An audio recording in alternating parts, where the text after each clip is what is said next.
Hello everyone, Sonny Puzikas here from Fort Honey Badger in East Texas. You are about to watch the video that was recorded in 2021. That was the first episode of a podcast, Gospel of Violence, and it's never been released. So you're about to see something that was recorded some time ago. Just few updates as far as the podcast. During this time, we've been trying to navigate through the pretty complex landscape of different platforms, software, and such. And for right now, what's going to be happening is I'm migrating all of the materials into unpublished channel on YouTube. And that's where those videos, those numerous podcasts, episodes that have been recorded will be available to our subscribers and patrons. Right now, the way it's going to work is people in the clubs, 150, 250, 350, and yearly subscribers, monthly subscribers will be receiving emails with direct links to the videos that have been posted. They will not be visible to public. So those of you who are club members, those of you who are subscribers, patrons, very, very shortly, you will start receiving emails with information where you can access those numerous episodes of the Gospel of Violence podcast. Other than that, really, there's not much to update. I will keep you posted as things move along. And for now, I appreciate you tuning in and watching almost 2 hours of the first episode of Gospel of Violence podcast.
Ladies and gentlemen, welcome to the first episode of Gospel of Violence podcast.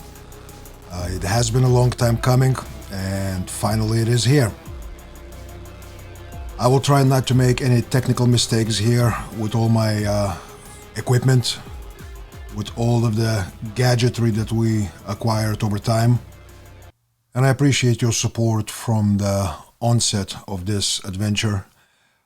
Due to your support, we were able to start with good stuff, and we will keep adding good stuff, equipment-wise, content-wise, to bring you the best podcast that we can.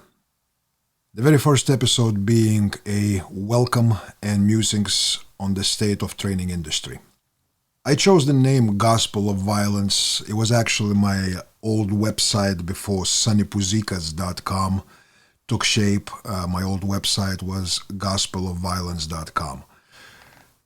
There were some people influential in my life and my training, people that were unhappy with me using gospel in the context of with violence, because many folks see gospel in only one way. And I do appreciate the religious sentiment as to the meaning of that word. But if you kind of open yourself up and you look at the meaning of the word gospel, right? Yes, the first meaning in most dictionaries is the teaching or revelation of Christ. I get that using only this explanation of gospel. The name of this podcast, Gospel of Violence, may seem somewhat blasphemous, but if you look at other meanings of the word of gospel, and let's remember this, and this will be overlapping theme throughout all of the episodes, regardless the topic, regardless what we're talking about. And that is the understanding meaning of words. Whatever words we say, we have to examine what is the meaning of what we say, because without it, the essence of what we try to say may be lost, may be misinterpreted, and sometimes it may take people in false, erroneous directions. So the second meaning in most dictionaries is, for the word gospel, is a thing that is absolutely true. Now, this is we're getting to something closer to what I had intended this podcast, this phrase, Gospel of Violence, to address.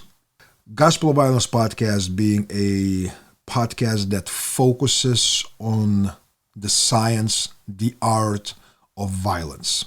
The meaning that Merriam-Webster presents for the gospel is that something accepted and promoted as infallible truth or as a guiding principle or doctrine. Now, I want you to think about the meaning of all these big words. Something accepted or promoted as infallible truth. Now, if we look at the word infallible, infallible means that it represents something that is incapable of error, not liable to mislead, deceive, or disappoint. Now let's think about it. How many things within this industry of training, teaching, preparing people to deal with violent circumstances, how much of disinformation throughout the years and decades now has been presented as infallible truths? It has changed with time. Yes, it does evolve. Yes, people start addressing certain things that are kind of in your face. You can no longer deny that that which was infallible no longer meets the criteria. Nevertheless, we are still in the world within this realm of studies of science and art of violence. We are still in the realm of a whole lot of teachings, a whole lot of things being presented as infallible truths. And that is a very dangerous path to take. What I want this podcast to be, what I want it to assist our listeners, our patrons to do, is to embark on the journey of seeking the truth by dismantling fake gospels. I know it's a tall order. I know it's something that may seem like somewhat pretentious, somewhat maybe even delusional. So to start with, in a relatively big picture, I'm going to present you with what I consider 10 big fake gospels. 10 big fake gospels. These are not necessarily what I would put in a theological sense right next to 10 sins. These are, I think, overarching 10 erroneous gospels that guide how people function in their approach to learning and training and selecting what they want versus need to learn and train. So first, and I'm going to break down each of what I consider fake gospel into a little bit detail, but I'm going to name the 10 so that you get the scope what we're going to be talking about. So fake gospel number 1, the gospel of safety. I know it's a big one, and we will address it. Gospel number 2, gospel of doing it to protect others. Gospel number 3 would be gospel of certification. Gospel number 4 would be gospel of vetting, whether you're vetting the material or instructors, coaches, guides. Next gospel would be that of crawl, walk, run approach applied across the domains of comprehension, learning, and training. Next faith gospel would be that of pedigree, experience, and background. Following closely after that, gospel of there is nothing new under the sun. Gospel number 8 would be that of technique as a set sequence of actions to respond to opposing actions and or circumstances. At number 9 comes in the gospel of outcome or result as not only a measure of success of one's actions, but as a measuring stick of one's competence. And last but not least, the faith gospel number 10 would be the gospel of KISS. Keep it simple, stupid. I know all of these are probably, every single one of them would easily warrant at least an hour-long discussion with the separate episodes of dissecting the meaning of the words. A lot of fake and erroneous presuppositions that are used in these arguments and presentation of these fake gospels. But being an ambitious person, I will try to squeeze it all into one episode. All right, so with that being said, let's start with the Gospels in order. Fake Gospel number 1, the Gospel of Safety. You know, if you look around, right, you go to the domains, you go to the websites, you go to social media pages of so many entities that provide training, coaching. They guide people towards the competence in being able to deal with violent circumstances. There's so many of them that within the first main page, as a proclamation of virtue, students' safety is our first concern. All right, on the surface, if you listen to this statement, mission statement, for the lack of a better term, it's really benign. Not only it is benign, it's virtuous. It's to be commended, right? Let's be diligent. Let's be very methodical in our approach of dissecting this question. But within the context of being within, operating in, and prevailing in violent circumstances and violent situations. What does the safety imply? Does the safety mean that no matter what I do, my first overreaching and overarching goal is my own personal safety? Now, it begs the question, to what degree? You don't want to be touched? Well, that's questionable. That's quite an ambitious and I would say utopian goal. I don't want to be shot. All right, that's definitely very rational, extremely rational. I don't want to be stabbed. I would put it in very, very much irrational category. I don't want my opponent to be within the distance where he's able to do me harm. I will put that right away in the category of irrational and very erroneous. Now, looking into this, many of you, especially those who have been dwelling and studying the science and art of the way of the gun, right? I'm pretty sure if you attended even a small number of formal classes, you have probably heard create distance.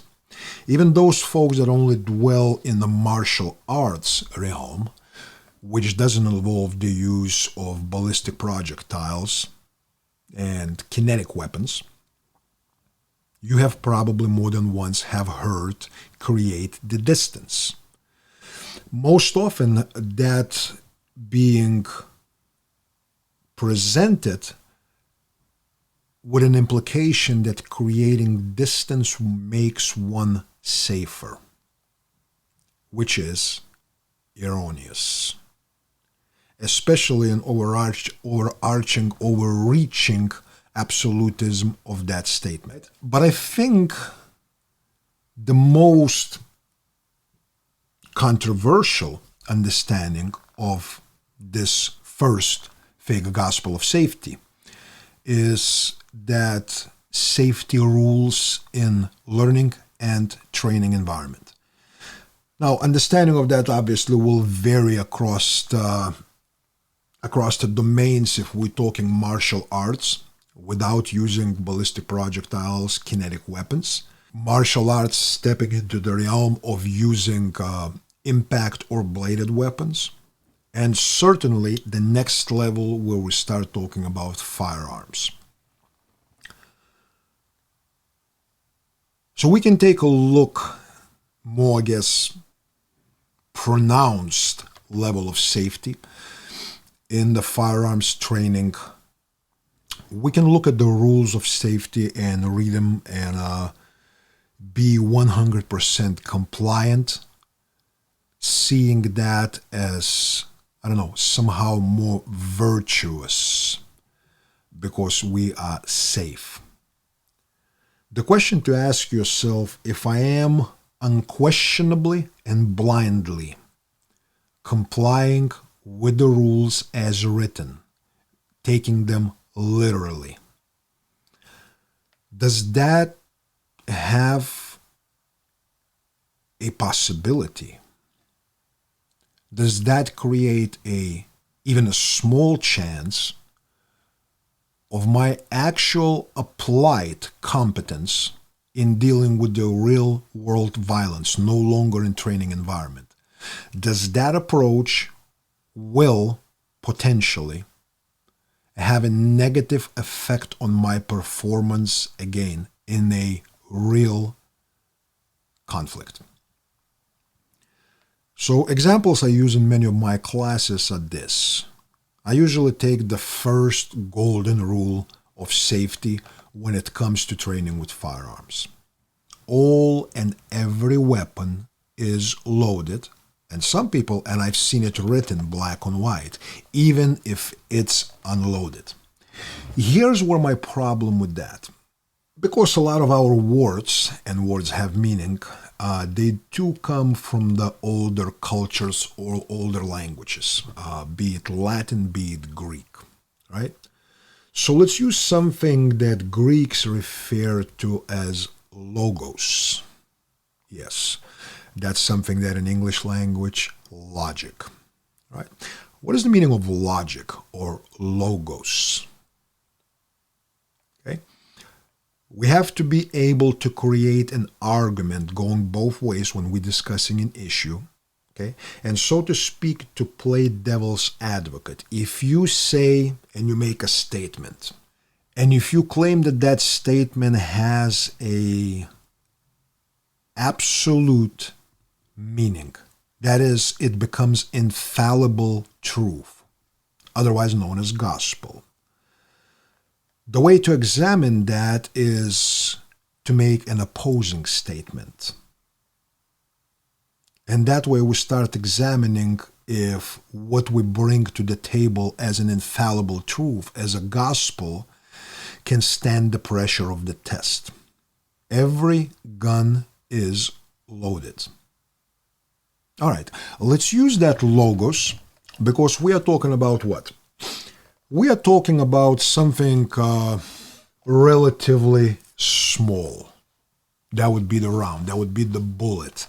That would be the thing that acquires significant amount of kinetic energy while flying through the air towards its intended destination.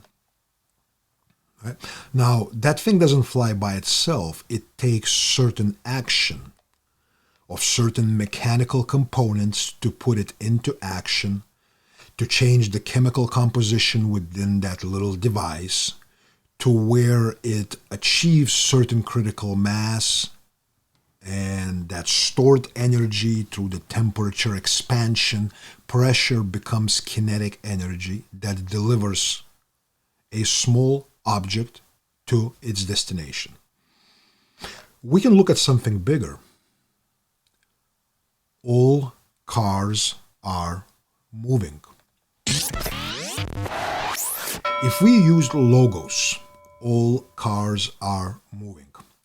How would you, on the scale of 1 to 10, 10 being absolute infallible truth, 1 being utter bullshit, where would you put that statement? All cars are moving, even if they are not. Every single one of us ever crossing in front of a parked vehicle. Forget about crossing the street while we have a pedestrian crossing with the green light for people to walk and a red light for cars to sit still while people walk, would be in a major violation of infallible truth that all cars are moving, or on the softer end of it, to be treated as if they are moving. Which would imply we should never walk in front of it. But here's the interesting fact. Bullets don't move back and forth. They only have one direction, at least at the current state of technology. Vehicles, on the other hand, with a very small adjustment in change that could be applied through mechanical means by a human being at this point in time, until technology changes, vehicles can move in different directions. Vehicles can also change directions. So now if we're dealing with that logos, every single one of us should be not only proclaimed unsafe, irresponsible human beings forever finding ourselves in front, or for that matter behind, any vehicle that is parked, not running, there is no driver, and maybe if you checked, the gear selector is in park, the parking brake is applied, and there is no key in the ignition. Right? If we checked all those factors, very few would be able to logically argue that anyone stepping in front of the car is unsafe, irresponsible person, right? We accept that. It simply makes sense. Now, if we are in a firearms training environment, mind you, instructor in question has already accepted set individuals to take that class. By the virtue of accepting their money, by the virtue of them being there, them talking, he made an assessment to a certain degree that that person has his attributes, has his functions at the level where I, said instructor or any other human, would not feel like this is a irrational human being that has zero grasp on realities, risks, dangers, or how to mitigate them. So we have this person remove the feeding device, otherwise known as the magazine, from a firearm. We have him pull the slide back, often more than once. We have him lock set slide back, if we're talking handguns, and take a good detailed look in the direction of the feeding ramp, where under decent lighting conditions, if one does it without the pressure of time or any other factors, it should be reasonably easy to see if there is or isn't a round chambered. Most often, qualified instructors will also require that you use a tactile check, which means you check by touch, by using your finger to insert there, since the slide is locked back, to make sure that you have unobstructed orifice, that barrel is not plugged by a live round. Most often in training environment and learning environment, said weapon will be passed on to a next person, whether it would be a training partner or your neighbor in the shooting arrangement. You're about to go, so to speak, and unleash the volley of hate downrange, and you have shooters on the right and left. You pass your weapon on to the gentleman next to you or lady, who is also deemed to have his faculties intact by said instructor. That person does the same. He has a visual and tactile inspection of your firearm, deeming it not to be loaded. Quite often, in many classes, the very similar check will be performed by RSO, Range Safety Officer. That role could be taken up by instructor, by assistant instructors, by senior students that may be present on the firing lane.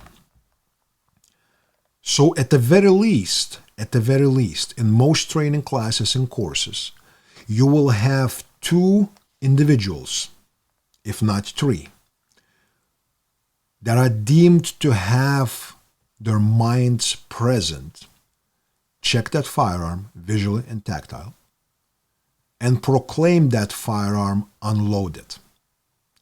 I want to hear a logos-based reason why that firearm would be considered loaded after such process. I really don't believe that logos will lead you in any direction, in any way, shape, or form to state that that statement would make sense. This is not advocating irresponsibility. This is not rejecting the possibility of something going wrong. We did it quick, we were not diligent in our check, be it visual or tactile. Visual circumstances as far as light conditions and so forth were not proper. That's why this is performed slow and diligently. This is to avoid all of these factors having a chance to be present to where we cannot be certain that said firearm is not loaded. Once it has been confirmed by 2 or 3 individuals that said firearm is not loaded, to state that that firearm is loaded is stupid. It is a lie. It is a dogma. It is a gospel. Fake one. Now, if circumstances change and said person after that weapon's been checked, stepped aside, grabbed something from his bag and all that, yes, we should absolutely perform that safety check again. Maybe every few minutes while the drills with unloaded weapon are being done, we should perform a secondary check. I will not argue that point whatsoever. But to make a statement that that weapon is loaded is a fallacy. Is a fallacy of pretty high order. And to me, it's disrespectful to the intellect of students present.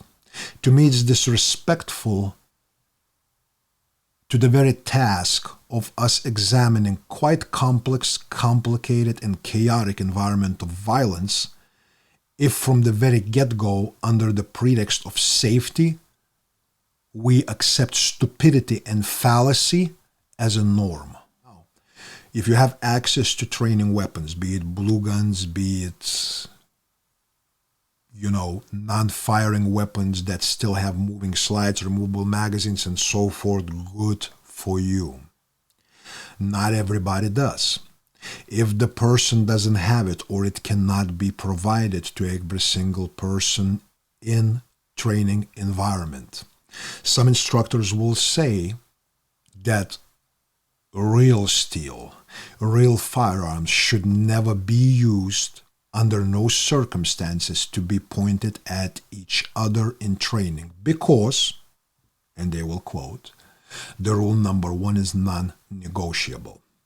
I tell you what is non-negotiable. It's logos. That's what is non-negotiable. You can do training with the real steel, such a scary word, after performing diligent and proper safety checks, following the procedures, rechecking when needed, or more than that, and you will avoid mishaps and tragedies. So that is short and sweet of gospel of safety. I could go into other golden rules. I could go deeper into martial arts, but I think it gives you folks a fairly good principle of how you would want to apply logos, logic, to how we examine problems in front of us. Let's move on to the gospel number 2, which is, if you remember, the gospel of doing it to protect others. Very often we hear the answers when we ask students present in training, why do you want to learn how to fight? Why do you want to learn how to use firearms? Why do you want to learn tactics? And honestly, I'm kind of surprised by how many people, and I don't think they per se lying, and I don't think they being dishonest, but the number of people that is a first objective reason why they doing this, why they immersing themselves in the field of learning, understanding, and becoming competent in the field of dealing with violence is that of them having a duty to protect others. Now, that is not to be misunderstood that protecting others is not one of our duties. It absolutely is. But that pesky little thing called logic kind of tells me this. Folks that got involved with martial arts in their youth, maybe even childhood, folks that purchased their first tool, it could be a firearm, it could be any other item that could be considered as a weapon. I'm honestly questioning if the first motivation was for others. I can tell you from my own experience when I was a young boy in former Soviet Union going to school. I was not imposing figure by any means. I was not physically impressive specimen at my age of 6 or 7. As a matter of fact, I was that kid that, had disproportionately large head in comparison to his body, skinny, some would say malnourished. No, my parents, they tried to force me to eat a lot and well. I was just that kid that wouldn't. And I inherited a very high metabolism. I was bullied due to my mixed ethnicity, due to my looks, partially probably due to my attitude. I was very inclined. I was interested in math and sciences and all that stuff. I was not the most athletic kid. I was not big time into sports and athletics. So when I decided that I wanted to learn something that would help me to deal with these bullies, it was certainly had zero focus on doing this for others. Actually, I don't think it had much of a motivation of strictly protective nature. How do I say it politely? Or wait a second, I am not known to be that guy. I simply wanted to kick ass of some people that were acting certain way towards me. Nothing else, nothing less, nothing more. Now, some people go through some terrible, stressful, and life-changing experiences. They may experience great harm done to their kids, spouses, family members, friends. And it could be a motivating factor for them to do their due diligence and maybe start traveling the path of obtaining, at least to some degree, certain level of competence in order to be able to deal with such occurrences, such situations, if they come knocking on their door again. But here's the thing about it. Even if your turning point motivation was something that happened to someone else, there's one simple and very hard to deny the truth. It's hard to help others if you cannot help yourself. Martial studies, studies of violence, studies of functioning within the violent environments are sometimes referred to as a self-defense. Now, we can go deeper into philosophical and even theological meanings of all that, and we will. Not in this episode. But self-defense implies that this is to defend self. Now, mind you, it's kind of like, if you cannot prepare a decent meal for yourself, I doubt you can take some kind of magical path to become a competent or even world-renowned chef. This is kind of like that. It really follows that pesky logos again. Studies of self-defense, studies of martial path is one of the most selfish endeavors one takes. And selfishness somehow, throughout especially the past few decades, became this almost toxic word. That being selfish is almost evil.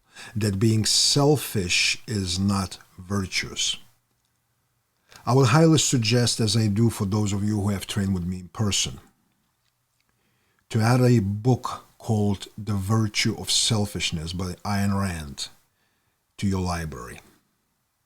And not only adding it to your library, but read it. Selfishness is one of the cornerstone principles of survival of species. It always was, it always will be. That is a constant.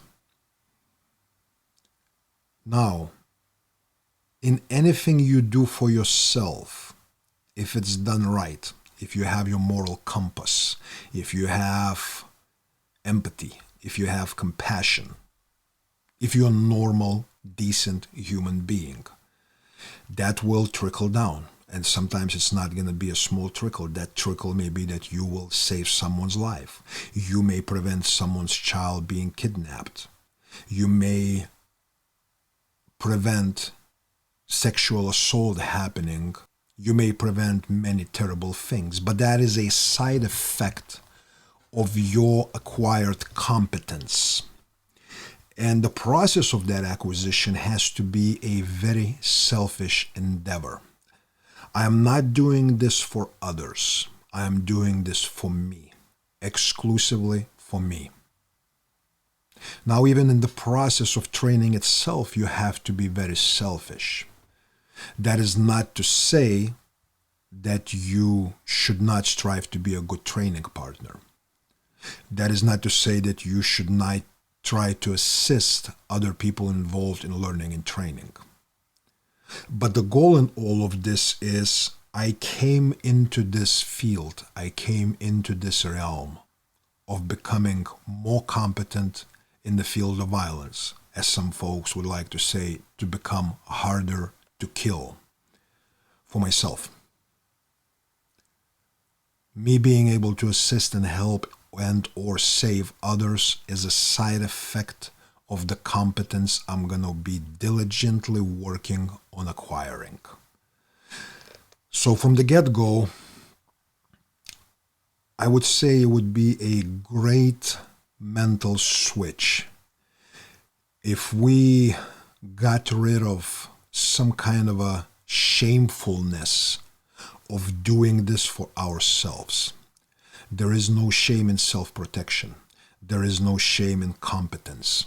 There is no shame in a man being capable man who's not only capable to protect himself, but his loved ones and those who need protection.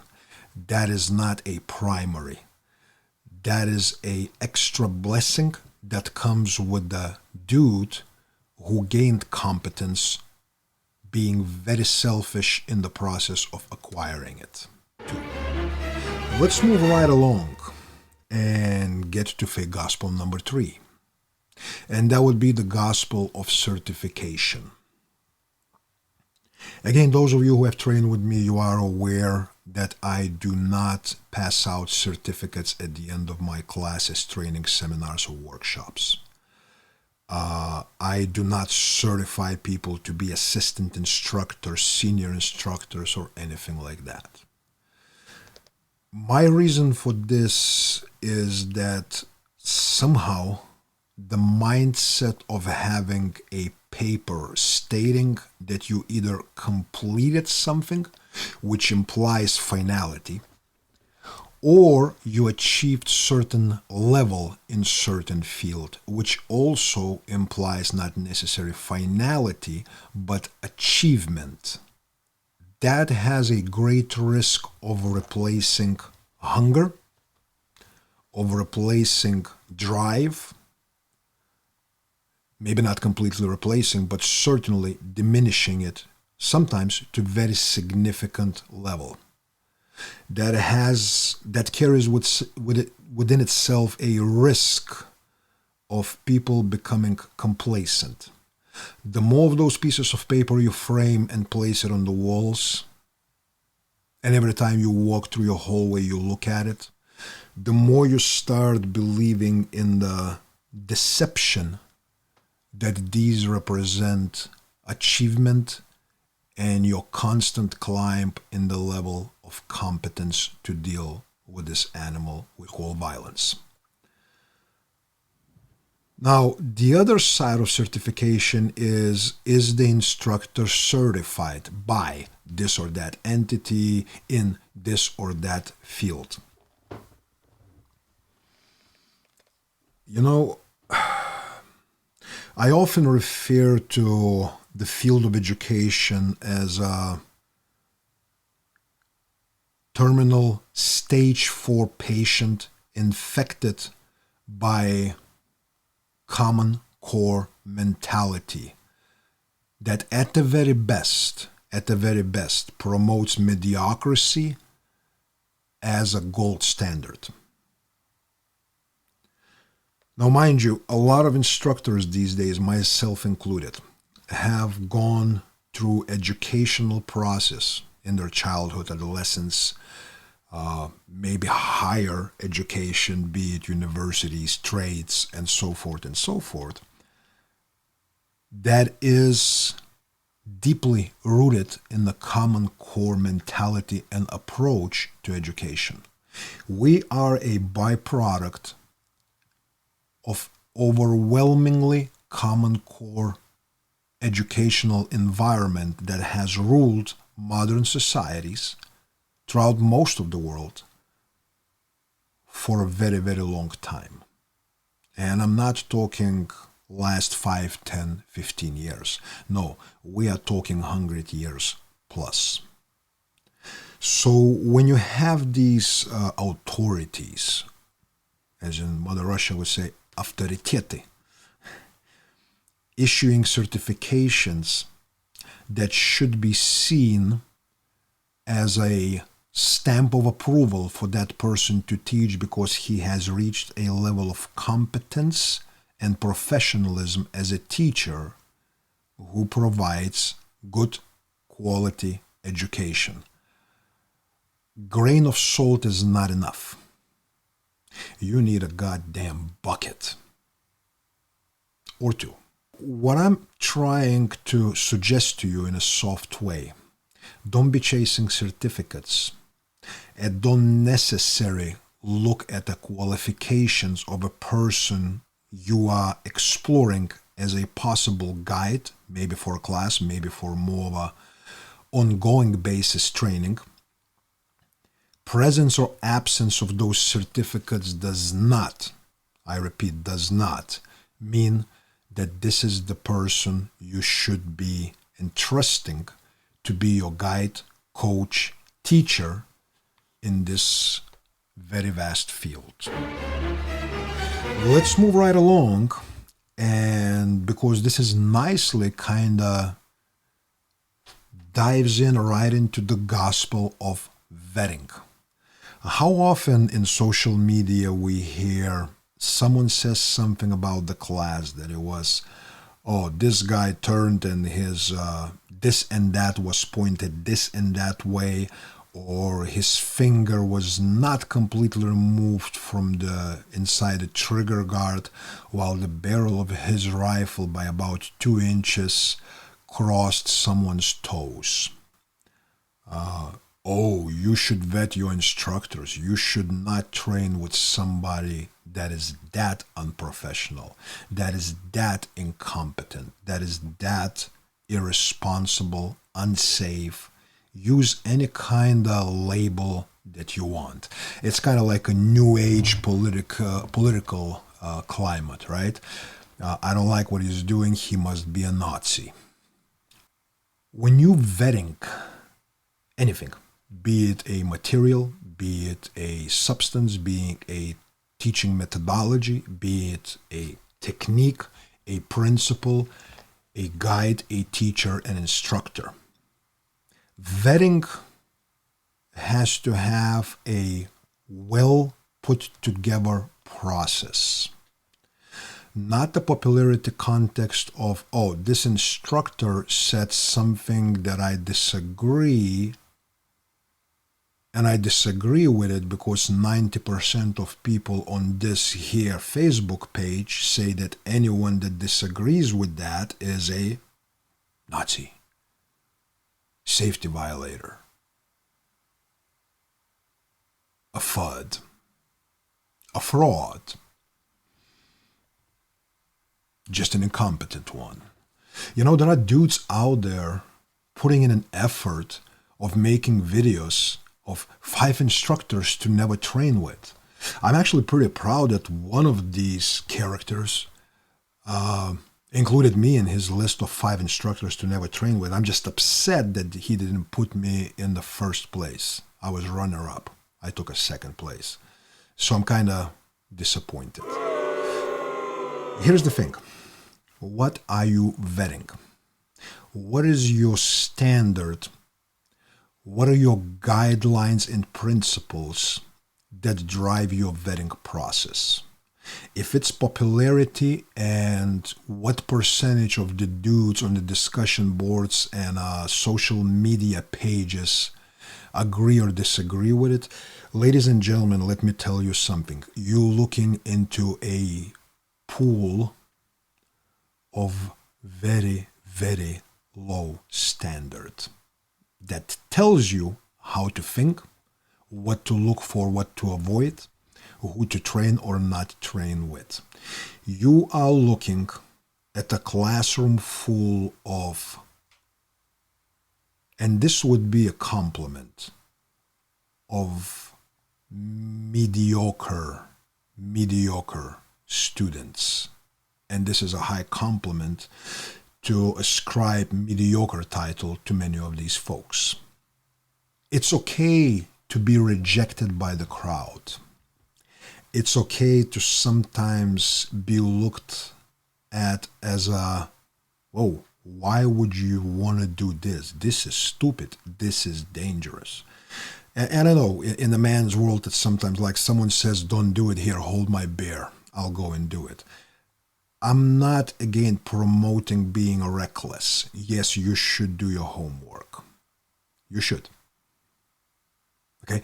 But when there are thousands of dudes calling anyone that trains with this person or does this exercise or performs such and such drills or recklessly steps over the line into the hot zone of downrange, where not everyone is perfectly lined up behind this red line that in real life you know will be present there, right? When you're listening to these voices, apply the concept of logos. How logical are these voices? No matter how many those voices scream very loud to outdo each other in how fervently they are adhered to principles of safety, principles of whatever principles they proclaim. Be your own man or woman. Use your own damn brain to dissect the information, use logos and reason to see what these folks are saying, if it has merit. And if it does have merit because they project and present certain arguments, ask yourself, what are the origin points of those arguments? What level of competence those arguments are coming from?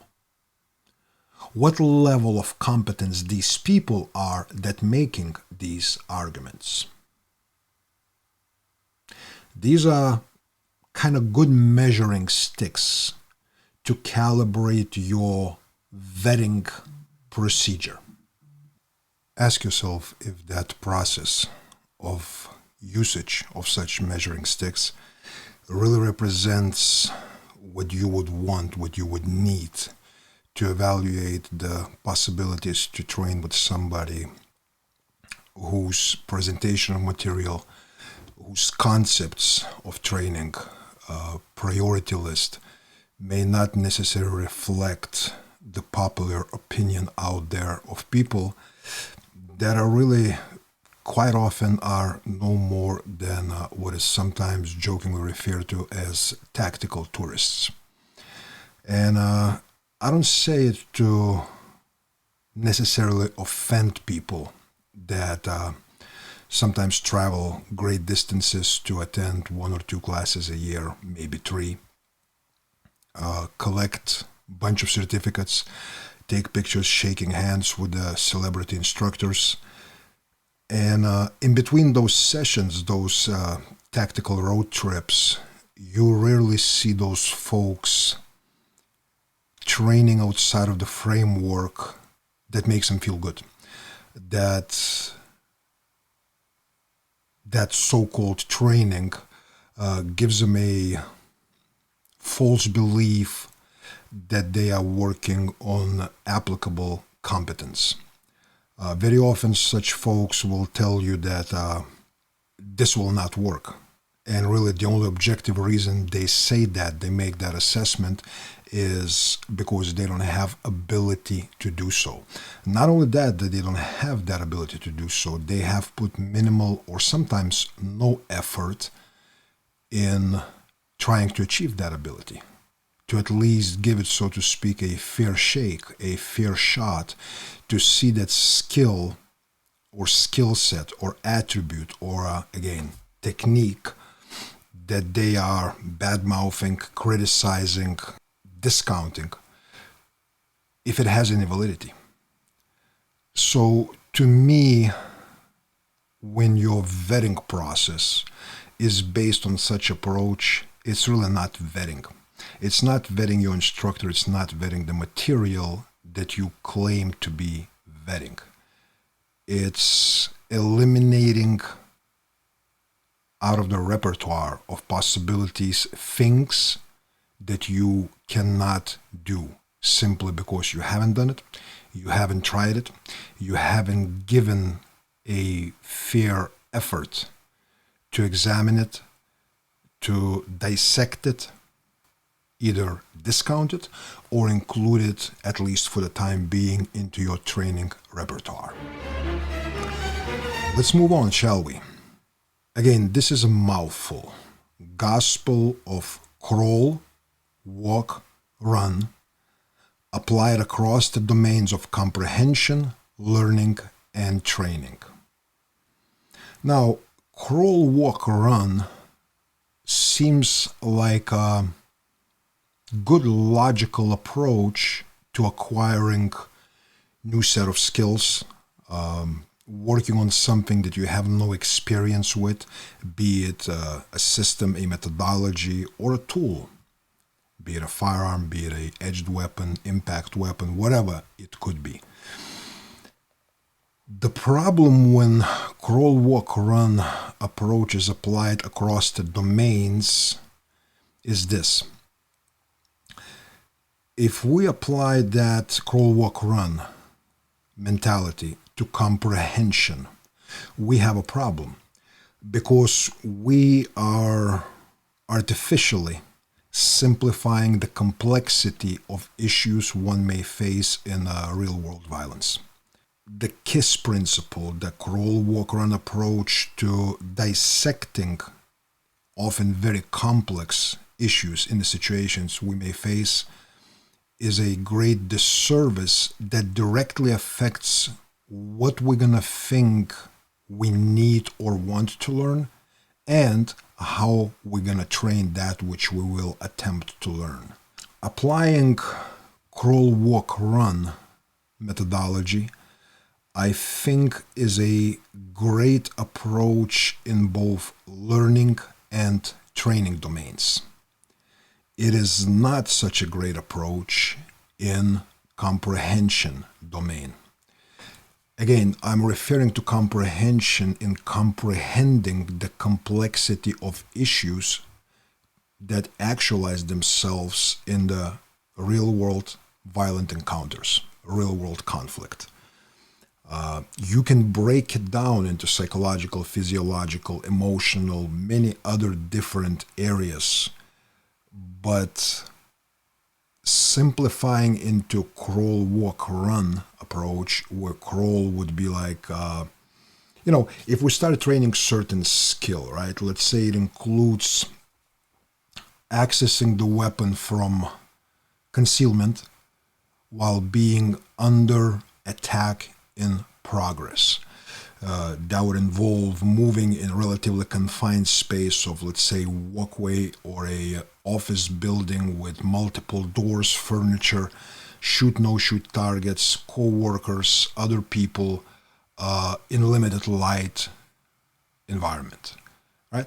Obviously, it would not make sense to learn or train that starting with a run section of crawl, walk, run continuum. You would want to work first on vacating the spot, not being where you are static target. You would gradually work into it ability to simultaneously, in a stacking approach, start accessing your weapon, or possibly at the same time moving the person out of the way. Variety of other different options and possibilities that may be present in such situation.